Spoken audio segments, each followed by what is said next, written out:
Assalamualaikum warahmatullahi wabarakatuh. Selamat pagi semuanya.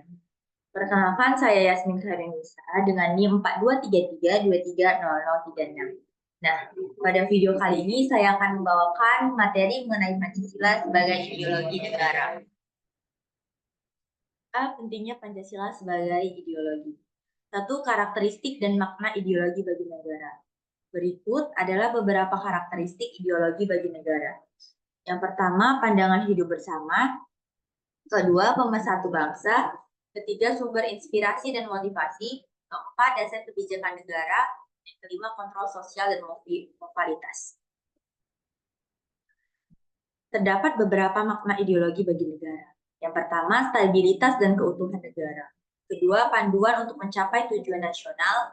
Yang ketiga, membangun identitas nasional. Yang keempat, sumber kekuatan moral.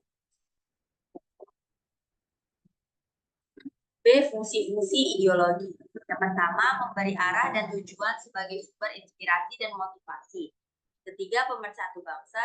Yang keempat, sebagai landasan pengambilan keputusan. Yang kelima, kontrol sosial dan moral. Yang keenam, pembentukan identitas nasional.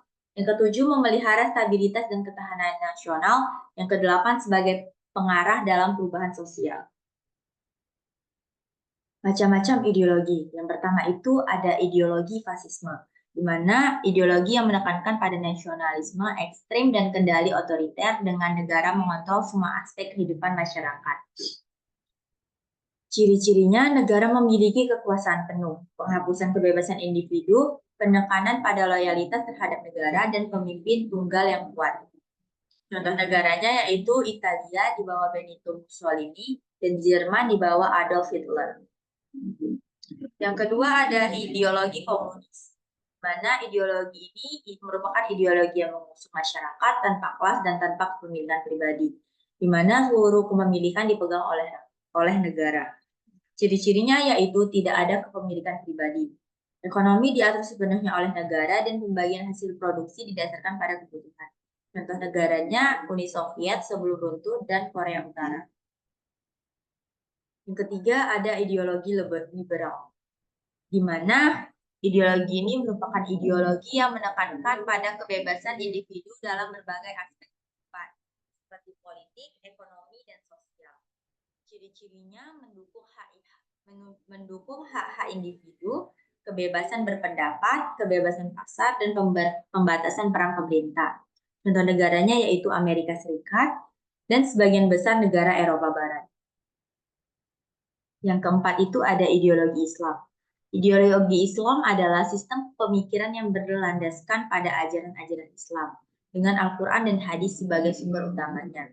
Contoh negaranya yaitu Arab Saudi, Iran, Pakistan, Afghanistan, dan Brunei Darussalam.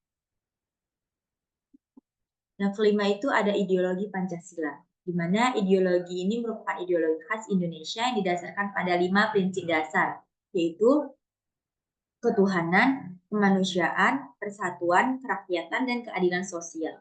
Ciri-cirinya berpijak pada nilai-nilai religius, nasionalis, dan humanis, serta menghargai keberagaman budaya dan agama.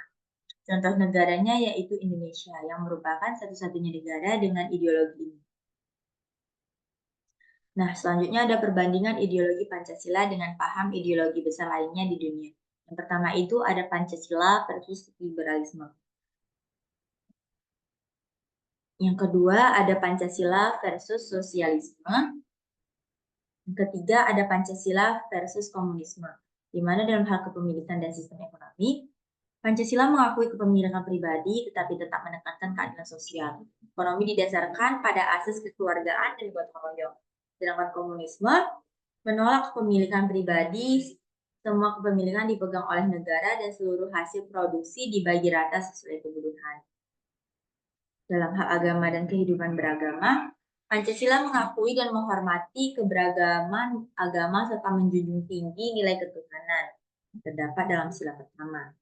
Sedangkan komunisme umumnya tidak mengakui agama dan bahkan melihat agama sebagai hambatan bagi perubahan masyarakat yang adil. Agama sering dibatasi atau dilarang dalam ideologi.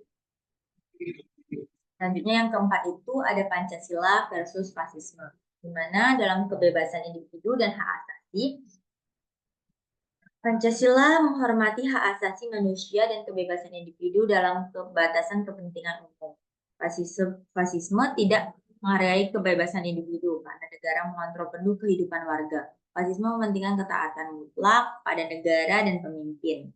Dalam peran negara dan kepemimpinan, Pancasila negara dijalankan secara demokratis dengan melibatkan partisipasi rakyat. Pemimpin dipilih secara terbuka dan bebas. Sedangkan fasisme, negara dijalankan dengan sistem otoriter, di mana kekuasaan dipegang oleh satu pemimpin yang kuat, dan segala bentuk perlawanan atau kritik dibungkam. Selanjutnya kita masuk ke poin yang E, yaitu pentingnya ideologi Pancasila di tengah ideologi lainnya. Pertama, mengakomodasi keberagaman dalam persatuan. Yang kedua, menjaga identitas bangsa di tengah pengaruh globalisasi.